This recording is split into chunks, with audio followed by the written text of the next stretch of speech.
Oh, Sheol. It's a good video. I enjoyed it. And, but I just wanted to make a little, I know it sounds, I'm just an old coot. I just wanted to make a point. Like 1 cent. I agree with what you said, but I just want to also add, but here's the thing, see, the reason why you say the Bible says, and it's where it's not legalism. See, you got to understand what legalism really is. Legalism is not something that we just say, like, see where, for instance, without the Bible, you would not know about that homosexuality was wrong. You would not know that you would not know that coveting was wrong, that adultery was wrong. All these things. This is what God gives to us. All right, just like because we're the Gentiles.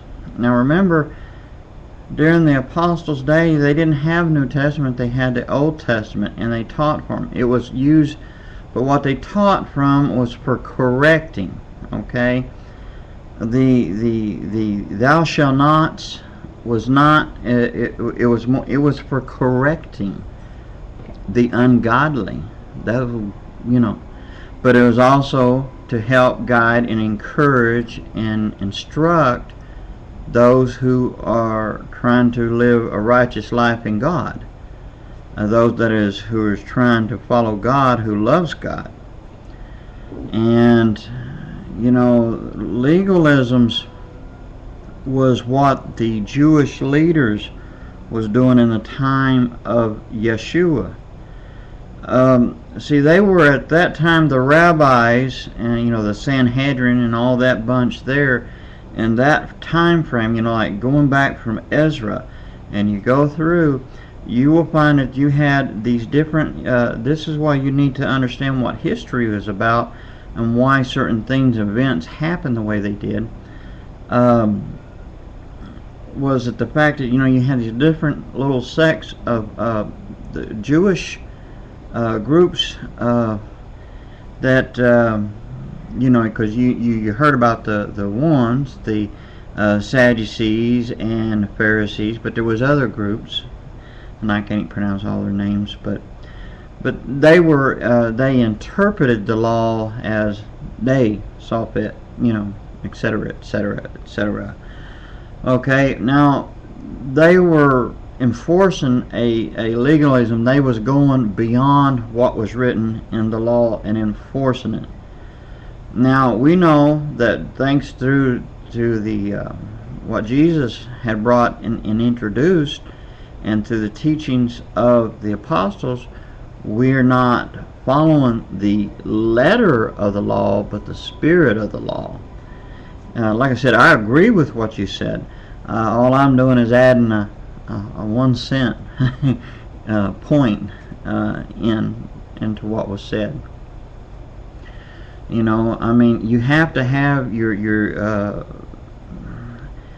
and I'm not very good on trying to get where what I mean.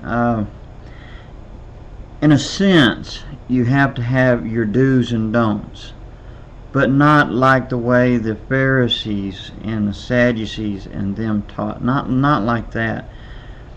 There are rules. And there was rules that the Apostle Paul, if you'll read what he was talking to Timothy and Titus, there are rules, there are regulations that has to be followed. There is an order of things, and if you don't have that, there's chaos. The house falls.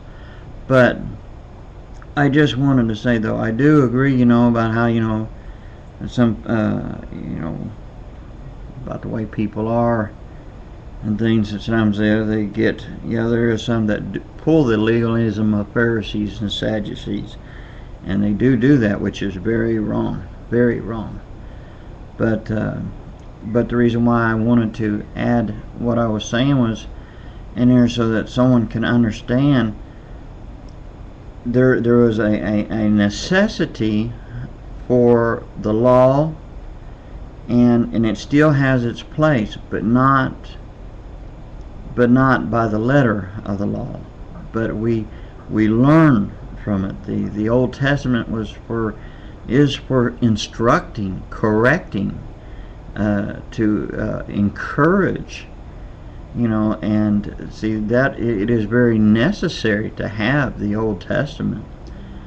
We don't follow the letter of the law, but we do follow the spirit of the law, and a person needs some rules in the church, just not the way the Pharisees defined it.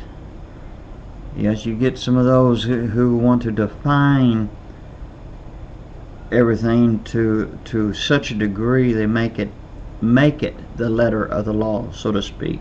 Now that's wrong. Yes, I agree with that 100%. But I just want to say that there are these people who do those things and behave that way, and then they make it too hard on people, and because they go too far. But there is rules, just not the way like the Pharisees introduced it. And unfortunately and sadly, we got that today in a lot of churches. And because the letter of the law, or should I say the spirit of the Pharisees and the Sadducees, or that spirit of those groups that it came back from the time of Ezra, who decided to interpret the law as they saw fit, it tends to cause a problem for Gentiles. They stumble over it.